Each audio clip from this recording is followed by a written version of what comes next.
Hey guys, in this video we'll be talking about switch statements. Um, Switch statements, basically the way I like to see it is an extended form of if-else statements. Um, for example, the way we use logic in if-else statements, so that if one thing doesn't work, then try out a second thing. If that doesn't work, try out the other one. Just similarly, we can use the same kind of logic in switch statements as well. So let's get started. It'll make more sense when I show you the actual code. So today we'll be going about switch statements. So to declare switch statements, just simply have to type in switch, and then a parentheses followed by, and then you got to type in curly braces after the parentheses. What goes inside parentheses? It's a certain form of expression, like a certain value of a variable. So let's just pass in var x and then pass in x over here. Obviously we haven't assigned any value to x yet. We're going to do that in a while. And then what we can do here is we can type in different cases to compare the variable of x of what it could be. So let's type in case 0. Let's just say x is 0, and then pass in a colon after that. Make sure this is not semicolon, it's just a colon, and then type in console.log x is 0. Now you gotta break this statement so that if this is correct, then it will not run anything that's under it. It will just break the loop and then go outside and actually print this out. So that's what it's trying to say. We have to break it so that you don't use enough memory, you don't use a lot of additional memory, and you don't go further in the code. So if x is 1, and then put a colon there, and then console.log x is 1, and then you break it again with a semicolon, and then let's put one more case 2, and let's put console.log and put an x is 2, and then put a break. Now one more thing that you need to put is called a default case. So if the user doesn't pass 0, 1, or 2, let's just say they pass in 3 or 55 or 48, then the default case would print out. So console.log value not found. Let's do that. So I save it with a control S, and then now let's assign a certain value to x. Let's just say x is 2.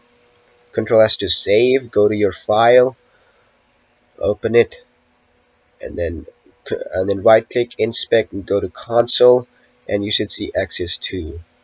X is 2 right up here. Suppose if I pass in x is 0, it'll just read this, it'll go through the code, it'll say it'll assign x as 0, and if case 0 is true, then it'll print this out and then break the loop. So control S to save, go to your file, refresh, x is 0. And what you can also do is, so let's just pass in like something 26, control S to save, and now we should get a value, we should get an output that says value not found. There you go. That's how switch statement works.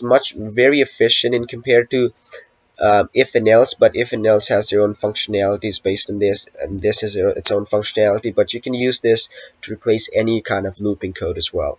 Let's try out one more example here where user will actually give their output, and then we will actually, I'll comment this out, and then we will actually display a certain text based on that output. So we learn about prompt, so let's type in a variable called grade, and then let's say prompt, what's your grade? What's your grade in let's say English? What's your grade in English? And then I am putting a placeholder to type in A or B or C, and then comma, and then let's type in switch and pass in grade as our expression, then followed up with curly braces. Now let's type in case. If the case is A, then colon, and we give an alert. saying good job. Now let's break that. Case B, colon, let's type in alert. Very good. B is a nice grade, I believe. And then case C, alert, C is a passing grade, so we'll say you barely made it. Break. Case D, that would be alert then. Boy, you gotta work hard. You gotta work hard. And then break. Case, there's no E, so obviously we'll go with F now. And then F would be alert, see you next year. Let's type in see you next year. So let's type in break, and then for default we'll just say alert value not found. So now if you control S to save, go to your file, hit refresh, you'll see something like this. Let's type in my grade as B. Okay, very good. So that's how it operates. Let's click OK, refresh again. Let's type in F.